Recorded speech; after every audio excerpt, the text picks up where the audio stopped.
at each one of those levels, you still have to do all those things. So that was kind of, I think, the point of contractors are like sharks and they can never stop swimming. You have to keep going. The degree to which the leader of the company has all three of those, those primary things of like that ability to get the work, to get the right work, the ability to turn out the work and build the work, and then to recruit, retain, and develop the talent along the way. Digging deeper into the questions we get about building projects, developing talent, and growing a construction business. How do contractors balance winning work and building projects with recruiting and developing people?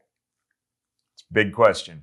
That question came from one of our insights that started with a quote from Linda Clifford: "Contractors are like sharks, they can never stop swimming." So we're going to unpack that question a little bit and a few more of the questions that came in around that insight. Who's Linda? So Linda's got 30 years of CFO of C.C. Myers. They're a large civil contractor. They built 1,000+ bridges. They gained national attention after the 1994 Northridge earthquake down in Los Angeles. They finished a 140-day schedule emergency repair project 74 days ahead of schedule. They earned an almost $15 million bonus. Linda's taught construction accounting and financial management at UC Davis for 22 years. She was a founding member of the Construction Financial Managers Association here in Sacramento, and she's developed their course on construction financial management. I just heard from a couple of people the other day that had gone to the class. They absolutely loved it. They said, Linda's both inspirational and a little bit scary and everything, which is exactly who you want from a great CFO. She now advises contractors on strategic planning and developing enterprise risk management programs. So that's a little bit about who Linda is and where that quote came from. So kind of unpacking that a little bit further of what, probably what she means by that, how we apply that, is that we look at things, contractors got to do the basics. They've got to get work. They've got to do the work. They need talent to go do that work. So they've got to go recruit and build that talent. And then that talent needs work to go do. So they're back to having to get the work, do the work. And it's an ongoing cycle. They've got to keep score and administrate the work, because if we're not being profitable and we're not generating the cash, we can't keep going. Therefore, we can't keep the talent, and we have to continue to buy stuff and at ever greater scales, and we have to continue to streamline with technology. And that just kind of represents the basics of all the stuff a contractor has to do, and they just have to continue to do it. And they have to continue to do it. It looks a little bit different at each stage of growth, whether you're starting up and you've got 1 to 5 people in the organization, or whether you're at this sustainable scaling and succession at what we would call a 6+ level. At each one of those levels, you still have to do all those things. So that was kind of, I think, the point of contractors are like sharks and they can never stop swimming. You have to keep going. So back to the question: how do contractors balance winning work and building projects with recruiting and developing people? And this is probably, it never gets less difficult, but it does change, and it looks very different at each stage of growth. When you're starting, and probably in your first 3 stages of growth, from, one person and a single person starting up through maybe, 50, 75, people, it's really difficult because you truly have to do it all. 1 or 2 people truly have to do all those things. And so that balance always has to exist, but you get to start to separate out those roles into very distinct roles and functional areas within the company, starting, from stages 4 through 6. And, we can talk more about that, but we're not going to dive into it. The degree to which the leader of the company has all three of those, those primary things of like that ability to get the work, to get the right work, the ability to turn out the work and build the work, and then to recruit, retain, and develop the talent along the way. That's a mix of a skill set and a leadership focus. And some people are, nobody's perfect at all three, but some people are much more balanced about how they see all three and how they're able to execute on that. And the more balanced you are in that approach, just in terms of how you are as a leader, that's going to help scale up through those first three levels or 3 stages of growth. So some practical tips, and this is, I'm going to say start with know thyself, know who you are. Like for me, I came up through the field, so I'm very operationally driven. So for me, building the projects really is the thing. I was vaguely aware of the need to go win the work. I mean, I thought, why wouldn't you want us to go build the work? I mean, we can build it, therefore they'll come. And talent, while during the first part of my career, we were coming out. The country was coming out of a recession, some of a recession in the late '90s or late '80s, early '90s. So really, talent, quite honestly, wasn't as big of a challenge as it is today. So there was plentiful talent available if you just had the work.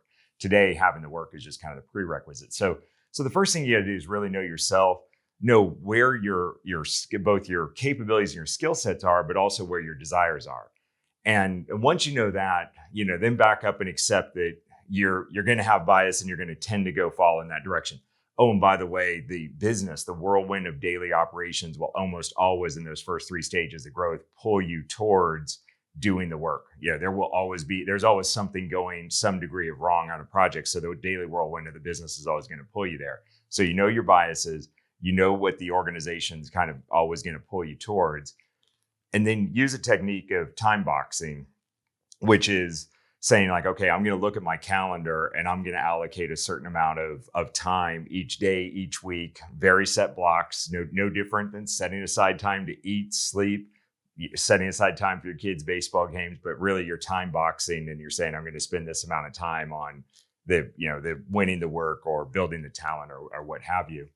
And the third practical tip is, I think it was Brian Tracy has a really small book. It's called Eat That Frog, but it's, do the thing that you don't want to go do, stuff that in first. So for me personally, how I applied that, was working through stuff was I would come in the morning and, sometimes there's this, a fire going on that just simply has to be dealt with. But for the most part, I would just hold myself out until 10 a.m. So I would work from 6 a.m. to 10 a.m., a 4-hour block of time, and I would work on whether it was a process or procedure, something system related to go build up people, which systems and structure really helps build people, or the one-on-one meetings or reviews with people. That just happens to be my time of the day when I happen to be the most creative. Different people are different. So back to knowing yourself. So I would do that. And then I would just simply stay as late as it took to make sure that all the build work, stuff was done, because that wasn't something that I struggled with. That was more of a capacity thing. That wasn't a desire thing. That wasn't a pull thing. That wasn't any of those things. But if nobody's going to remind you really to go out there and try and recruit some employees.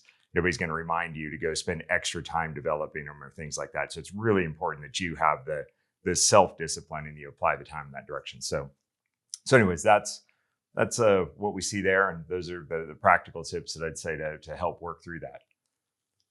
So the second question is, where do you see contractors struggle the most when it comes to finding new business?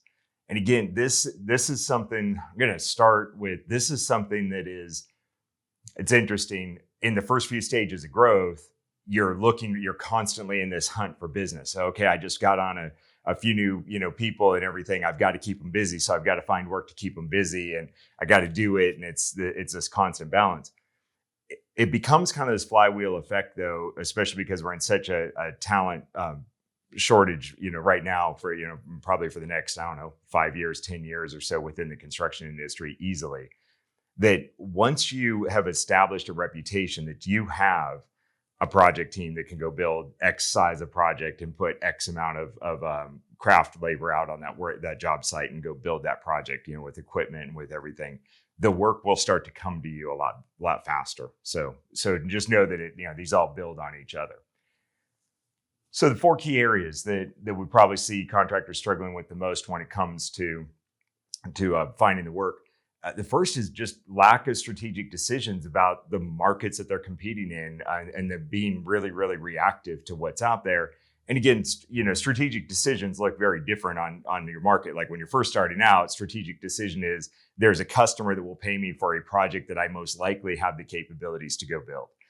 That's about actually as far as your strategic decision has to be, is I found a customer and they're going to pay me. That's great. But as you start to grow a little bit, you have to tighten up your decisions a little bit more and start looking for those markets where you can be best positioned to win. And they're not the same decisions for every single contractor. Not all geographies are the same, not all market sectors are the same, not all contractors have the desire or the capabilities or the capacity to do different types of projects. So just know it's a decision. It's not a right and wrong, and it's not something you can really compare to others. The second is, and this is usually kind of comes in because the founder of the company is usually the one that's out there getting work, and in the first few stages of growth. And so there becomes lack of systems and discipline around all aspects of it, from the research of what's the right market, to the marketing aspect, to the business development aspect, all the way through to how do we look at our opportunities and decide, are we going to pursue these opportunities or not? And all of those are a process. And as the founder of a company, of a construction contractor, the original leader, those things are all, they do have a process. It's a complex process. It's in your head. And it's beautiful. As you grow, you need to start to go split those things apart and say, okay, what do we actually need to go do? Who needs to go do that? And it becomes a much more specialized role. You can't scale by just simply recreating what the founder of the organization did. The John D. Rockefeller has a great quote that I love, which is the ability to deal with people is as purchasable a commodity as sugar or coffee, and I will pay more for that ability than for any other under the sun. It's just, it is true. It's recognition that it is a skill set, but it is a purchasable commodity. It's a talent-based thing. It's a systems-based thing. So just know that, if you're struggling through those stages of growth, it's probably, just reach, and as you're time boxing, you're eating that frog, just keep splitting apart. And and by the way, you have to keep developing those relationships and opportunities and winning work. It's a process. The third is that lack of systems and discipline around the opportunities they choose to pursue. So once those opportunities are coming in the door, this is kind of the go, no go, aspect of it, which makes sure that we are aligned and getting the right work that really supports the development of the talent, as well as meeting the financial requirements of the business and everything.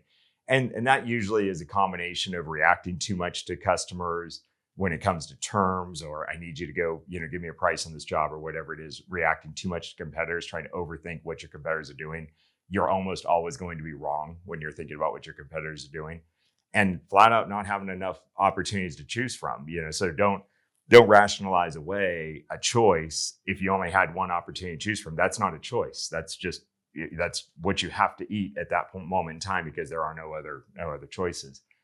And the fourth is not building future relationships while you're pursuing current opportunities and building current projects. So this is where it comes into having some structure and having some time boxing around it. And as you get larger, it gets easier because you can separate out the roles. So you can have the person that's developing new long-term strategic opportunities, and you can have the people that are working on kind of the mid-range and the shorter-term opportunities. And so that becomes a lot easier. So the third question is, how do contractors retain their talent in a hyper-competitive talent market? Fantastic question. So it's a whole combination of things, right? And it's a person needs to have career growth opportunities, which gets down to finding, building your business and building the right projects and things like that. Back to contractors are like sharks; they can never stop swimming. It's got to be in the right location. Now, people oftentimes, I travel all the time. As a construction, I lived in a lot of different locations. There's beauty in every single area, and there's problems in every single area. So just know that wherever you live, wherever you're based, wherever your projects are based, there are positives about that location. Highlight that. Don't hide from any of the negatives. You will find people that want to go join that. Don't try and don't try and pretty it up any more or less than it is. But just know every area is beautiful to the people that are living there and will be attracted to it. Team camaraderie. Humans, maybe not me as much, but most people are very social animals. And we love that. And there's nothing more exciting than working with a great team. You think about every project that you build. I mean, I'm joking. I'm an introvert, but I love working with a great team. And just think about the projects that you build. And when you're talking about those projects 10 years in the future, even, no matter how hard and how difficult those projects were, you're talking about the team, you're talking about the excitement, you're talking about the pizza on the weekends and the late nights and things like that. The stability of it. Am I at this company and my workload's up and down like this? If I'm, in the field, are my hours going to be up and down like this? What kind of stability do I really have over the long term? Do I have flexibility through different life stages? This is something, when you're, young and single, it's generally pretty easy. That's about as good as it's ever going to be. You add a kid to the mix, that starts to get a little bit more difficult. You add a sick parent to the mix, that starts to get a little bit more difficult. There's so many different life stages that people go through, health for them, their families, all kinds of things. How good is the company at working through those different life stages? And then compensation and benefits over the short term, midterm, and long term. And it's like, you got to look at it as a combination of those. And you have to look at that you will progressively get better at all 6 of those over time as your organization grows. But again, that's that cycle. That's the contractor can never stop swimming. I like to look at 5 questions. First question is, why would somebody want to work at this company? I should be able to answer that. And not just me, but any hiring manager and really any of the people, because a lot of the best recruits come in from referrals. So if your whole team can't really say why work at this company and answer these questions, it's no good. So why work at this company? What's exciting about the projects we build? I was reminded of this last week because contractor that we're with, they build a lot of hospitals, and one of the executives had a family thing and happened to be in the hospital and just sent out a really heartfelt text that they were just recognizing that wow, there is so much that goes into just simply keeping a hospital standing and operating 24/7, for when that emergency, you hope that emergency never comes, you wish you could build a hospital and have it never be used, but the reality is it will be used, and you need it to be used in the worst conditions. And it was cool. It was sad, but it was beautiful seeing that's what's exciting. And that really connected to that executive of going, okay, that reinforces our strategic choices. And it really connected to the project team that was building the hospital and just going, wow, we are making a difference. We are not just building a project, right? We're not just standing walls and pouring concrete. Why work for this hiring manager? That's a big one, right? And that's different than number 1, because a company can have a whole bunch of hiring managers, but if each and every foreman can't answer that very specifically about why they are a great manager to go work for, and each project manager and so on and so forth, that's a lot of what's going to have to do with the potential employee's experience. What's attractive about this location? We already covered that one. And then how will this potential team member be materially better after 2 years on this team? Like, if you can't really give a clear short-term flight path and say, hey, if you come to work here, whether it's out of college or some lateral move, this is how you will be materially better, as a builder, as a family person, as everything. How will you be materially better? If you can answer those questions, it's pretty amazing. And back to, you have to be consistently winning and building great projects at all stages of growth. So a couple of resources that I'd recommend on that is, there's a book called It's the Manager, and a book called What Got You Here Won't Get You There. They're both about the changes that have to occur as you grow in your career as a manager and as a leader. And there's few things that will improve your ability to attract, retain, and develop talent than having really, really good managers.